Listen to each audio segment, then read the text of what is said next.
By Samardzija, inside the 20, inside the 10, he's going in! Notre Dame has scored! Go!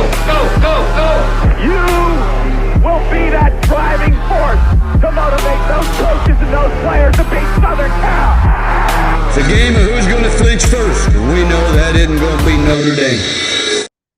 Hello, everybody. Welcome back to another episode of the Golden Domers Report. I am Landon Traylor, joined by Logan Traylor, Dylan Kearns, and John Richards. It's bye week. It's our bye week. First time in 8 weeks that we do not have Notre Dame football. Man, I don't know what to do with myself this Saturday. I'm going to the Ball State homecoming football game this weekend.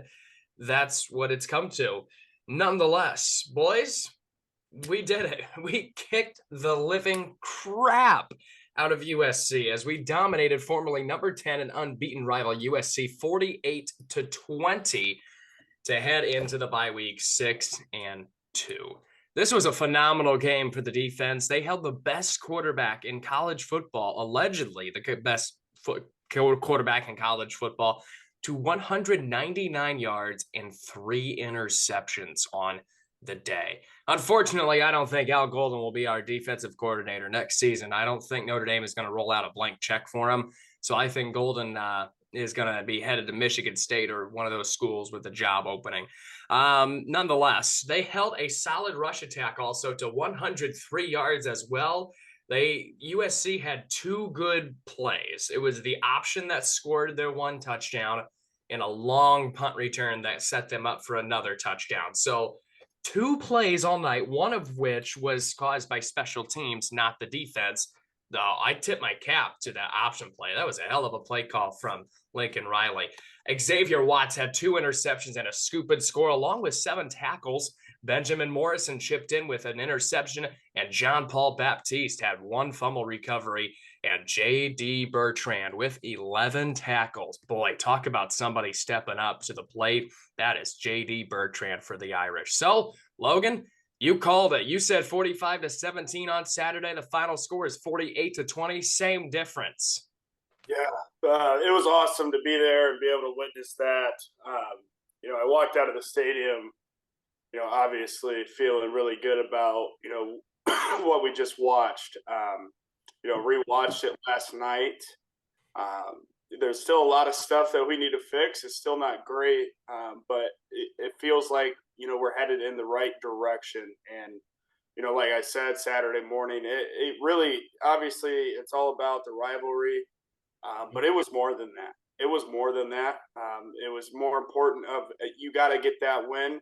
It was a program-defining game. It was a moment where we kind of needed to find out where Marcus had this team, who Marcus was, who his staff was, who the kids on our group were. And, I think we found out a lot. Credit to our defense. I mean, I've seen a lot of really good quarterbacks in Notre Dame Stadium, but, Caleb, for me, is probably up there. Obviously didn't have a great game. Held him under 200 yards, had 3 picks in the first half. But the plays he made. Yeah, some of those throws are just next level. You can't argue with it. I think no matter what, he's still going to be the number 1 draft pick. He's still the best player in college football. I thought, it was good to see our offense put together some drives. You kind of get nervous there for a little bit. And, they put together 2 long drives and, Sam stepped up, made a big time throw to Tyree, which I thought was one of the biggest plays of the game. And then special teams finally made a play, which was big. Had no idea why we were kicking to Zachariah Branch. Right. But, other than that, I thought we did a really good job overall. It's definitely something to be pleased about. Yeah. And thank God we're at the bye week. Right. We made it. We made it. We'll get to that in a second that we made it. But man, as you mentioned, that Branch kid can fly, and he's a freshman. That was, he ran down that sideline. Dylan, 48-20. You feeling all right there, Frenchie? I'm feeling fantastic. I said it on Saturday, right? We talked about this game a little bit, And I said, remember 2017? They got the early pick by Julian Love. They set the tone. They made it the unanimous number 1 pick. Drop his draft stock. We embarrassed their asses, Jar. And we came out and we beat them. They came up here, played in the cold. I think it was an October game as well.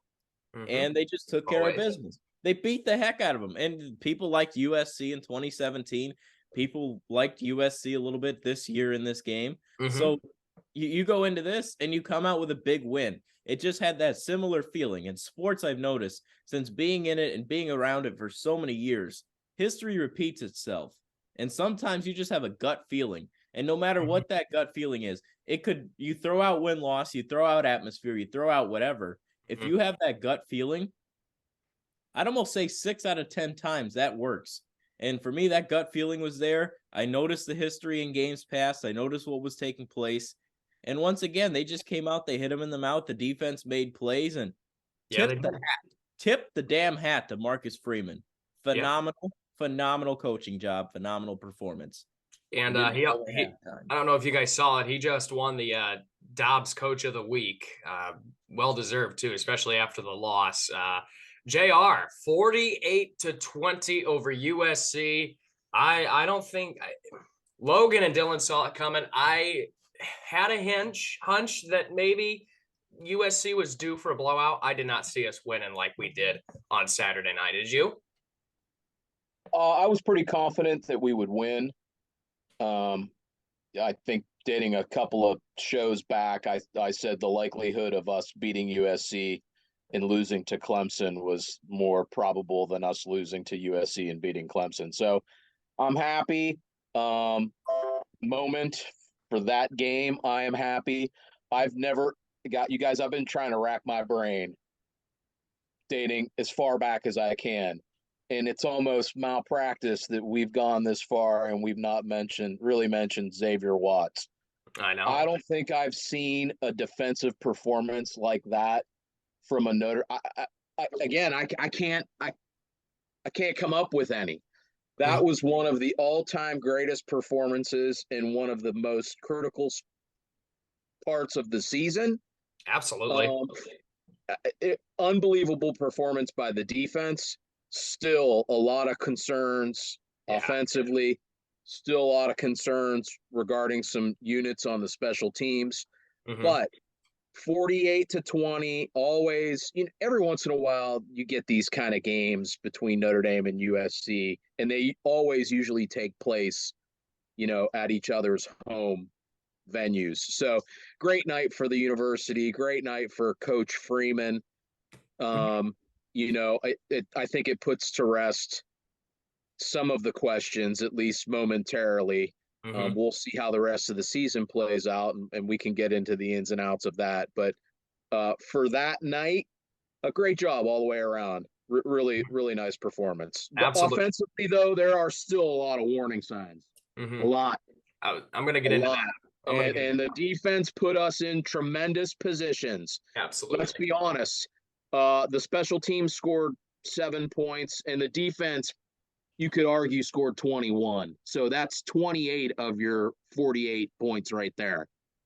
So great performance, super complimentary football with some key plays and some key moments. That kick return, there were a few moments there in the third quarter where it was like, uh-oh.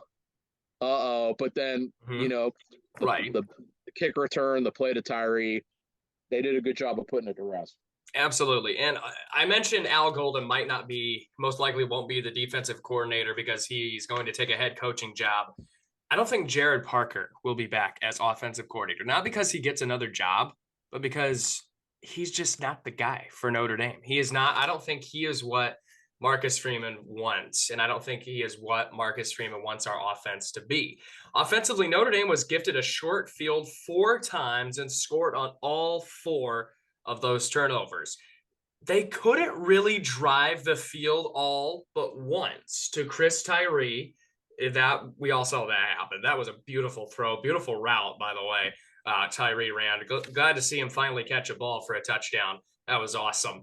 Sam Hartman was 13 for 20, 126 yards and 2 touchdowns. Audric Estime had 22 rushes for 95 yards and 2 touchdowns. So, you look at the defense and then you look at the offense. It's just like, man, how did we win 48-20? And to your point, JR, I agree. There is still a lot of concerns offensively.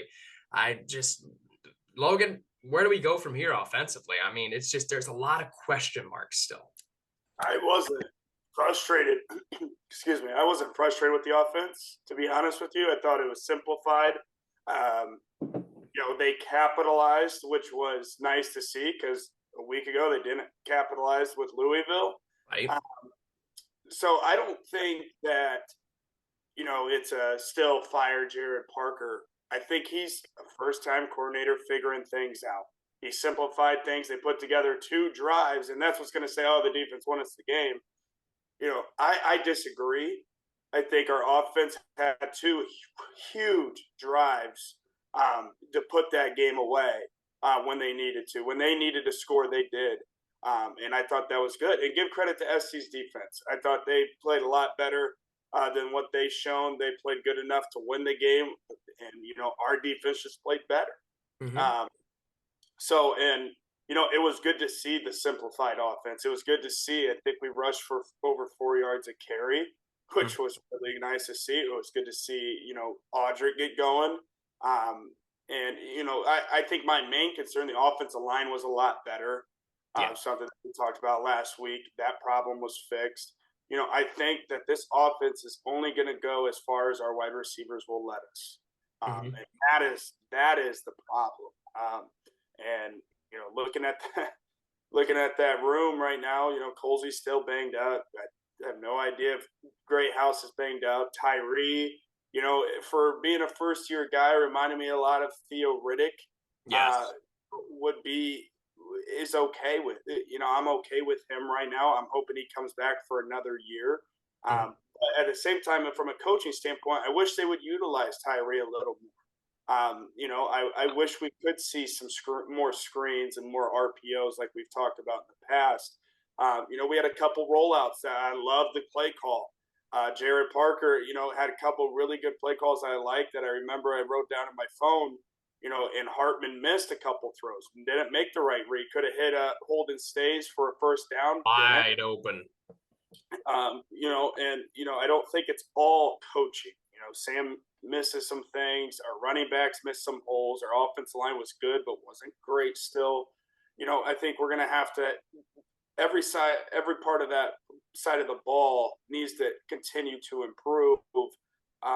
But I was okay. I was good with, how they played in general. I wouldn't give it I'm not saying it's an A+ game or even a B+ game. I'm just saying that they played well enough to win the game. Mm-hmm. They did. JR, you mentioned this. You brought it up, and you brought me to nice segue there. Offensively, what is your concerns moving forward here? I'm going to disagree with Logan. So against Louisville, it was the coaching. Against USC, some of our warts are execution.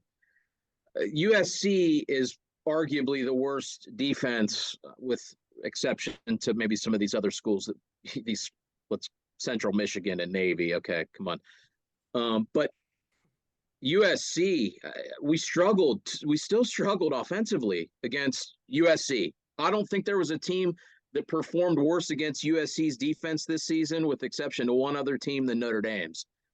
Yeah, they did some nice things offensively, but there are still glowing concerns there. I don't have time for Parker to mature. And I guess the word of the week that I heard in somebody else's, I think it was Pete Sampson, investing. And I'm willing to invest in Freeman.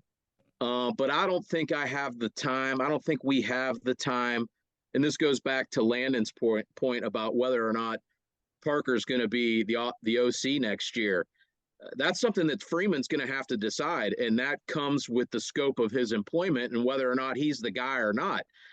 Can he make that determination as to whether or not Parker is the guy? And he's had some nice moments, but there are glowing concerns, especially on the offensive line. especially with our identity. The pass to Tyree was designed really nice. And yeah, Hartman missed stays underneath and tried for a bigger play. But let's be honest, the defense put us in all kinds of ideal situations and ideal spots that granted, we took advantage of. So kudos to the staff for all of that as well. But concerns going forward, how far forward do you want to look? Do you want to look next year, or do you just want to stay right now? Because next year, Hartman's gone. Some of the offensive line's going to change.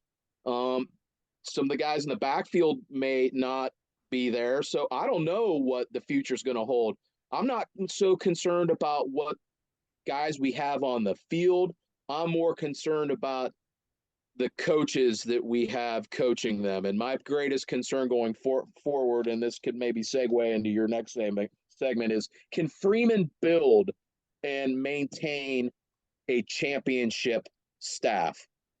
Mm-hmm. Right. That's my glaring question going forward. And I think that's going to be his biggest hurdle. I'm willing to invest the time in him because we really don't have any other options. Right. I think Urban Meyer came out and said he's not coming back. So yeah, he's our guy going forward, assuming everything plays out the way it plays out the rest of the year. But I got a lot of concerns. Mm-hmm. Absolutely. I think a lot of people do. Dylan, you have any concerns with the offense? I mean, they're getting the job done, I'd say. I mean, I do question like 120 plus, like that's not good for Hardman. I know the ground game was working for them. They got good field position most of the time with Williams' erratic decisions throughout the course of the game. But I mean, there's definitely I've said it for years. I said it with Tommy Rees too.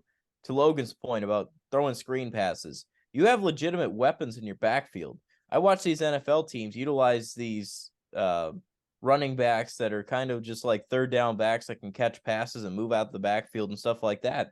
And I know Tyree moved a receiver, but why not get him in those open space things? Why not throw a screen pass to him? Maybe let him some end around jet sweep, something to get creative, more bootlegs, find something downfield. There's just another level that can be untapped with the offense.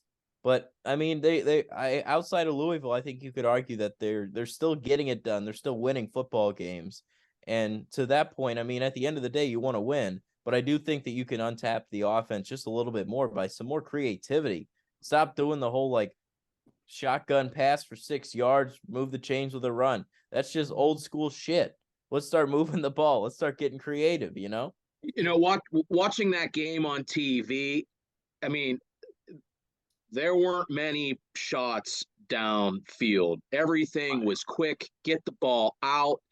And that is, to Logan's point, that's simplifying a lot of things and getting back to basics and helping your offensive line and helping your protection. It's not pretty, and we want more points and we want to be more explosive. But to Dylan's point, it's getting the job done. It's just,